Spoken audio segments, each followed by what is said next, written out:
Hi, sir. How do you react to the homily of Bishop Villegas that Ano, yung advice niya? I can't hear anything, sorry. Ano? Baka better. First question po, kay Tia. Baka better. Ayan. I can hardly hear you. A little louder lang, please. Bishop Villegas said that hindi niyo dapat mana or yung nakuha yung I'm sorry, sir. Your reaction to his homily na lang, sir, of Bishop Villegas. Kay Bishop Villegas, yung parte ko ho na ipapamanang maayos doon sa kasunod ko. Siyempre Yes, yung po, nagpi-feedback eh, uro ko lang konti dito. Yan po ang ambisyon natin, nasa maisaayos. Siguro hindi ba nung umpisa pa lang tinatanong ako kung tatakbo o hindi, sinabi ko nga yung bantadhana namin. Kami mag-aayos, tapos magtatanim, iba aani. Baka nga ganun ho. At pero hindi na kailangan siguro na reminder. Siguro sa akin mas reassurance yun na sa 2016, tapos na po yung aking pinapasan. No, pwede na po ako magretiro. Next question from Joel Ginto, Bloomberg. Hey, Joel, long time Mr. no President. Sir, ano yung plano natin dun sa oversupply natin ng rice? How are we going to... Oversupply of rice. Yes, sir. How are we going to dispose of the oversupply? There have been proposals to distribute it na lang to the poor or to sell it at a lower price. Di ba, lahat kami, yung lahat na nakausap ko sa kabinete, specifically the DBM Secretary, yung NFA, the Executive Secretary, yung I tasked them to study several matters. No? Pwede bang ipamigay? Ano ba di ba sa government funds na nag-purchase, may liquidation. Marami pong requisitos sa gobyerno sa ating mga batas.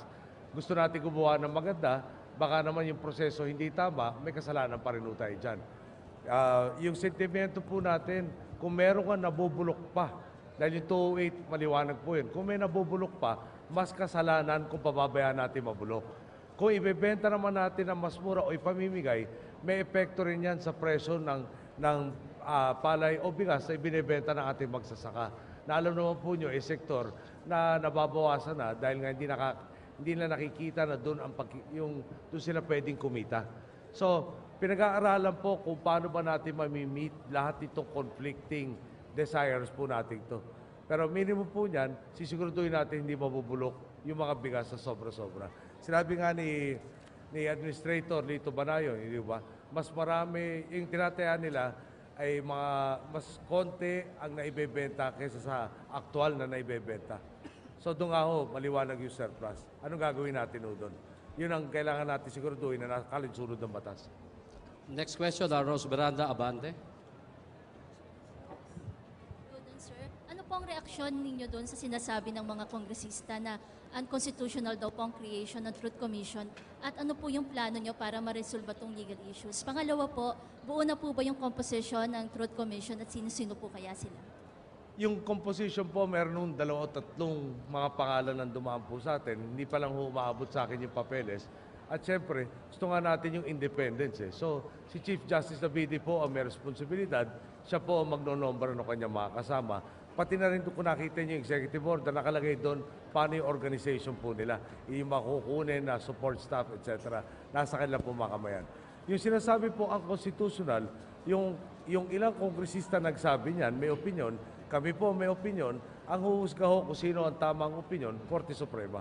So kung maidudulog po nila doon, palagay ko yun ho nararapat na venue o fora para malaman nga kung sino ho ang tama. Sa ngayon ho, palagay namin po, tama yung ginagawa namin, tutuloy po namin yan. Sir, nakausap niyo na ho ba si Secretary Sixon tungkol doon sa issue na midnight deal sa pagitan po niya at saka ng PAGCOR? At ano po yung balak niyo dito sa... Ang dalawa ko kinausap sa text si Secretary Singson, number 1. Kinausap ko rin po ang PAGCOR chair natin at tinanong ko silang dalawa. Sabi po medyo mahaba yung sagot, bakit hindi nyo makuha lahat, no? Can I just leave it up to him to answer it? But I am, at this point in time, satisfied with this explanation. Yung basic thrust of his position is that Genuino, as chair of PAGCOR, needed to assure potential locators that they had adequate water, electricity, etc. before he could attract investors. So, he was the main proponent, and Secretary Singson says, they were the ones being tasked because according to the then OGCC, and I think Chairman Gabi Claudio is being quoted also when he was chairman of MWSS. This was within the ano ba tawag ako dun, yung concession area of Maynilad. Okay. Now, as far as PAGCOR is concerned, I'm made to understand that there is no perfected contract. They are reviewing the whole concept of PAGCOR City. So, as far as they're concerned, this is a non-existent deal. Okay, but I will let the two individuals who have all the more details to be the ones to brief you properly. Okay, next question, Willard Cheng, ABS-CBN. Good afternoon, Mr. President.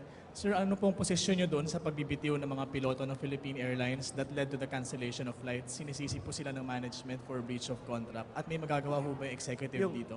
The Executive Secretary, together with the Secretary of Department of Transportation Communication, and at the minimum, the DOLE Secretary, and probably the DOJ Secretary also, will be sitting down with the management and Airline Pilots Association of the Philippines tomorrow. I understand it will be two separate meetings. The end point being to address the situation and to remind everybody, PAL, for instance, that they do have obligations when they secure the franchise to operate this public conveyance. The pilots also have an obligation. There is, of course, this is being studied which pertinent laws, but there has been disruption, no, to our tourism efforts and to other aspects of the economy that would need their services.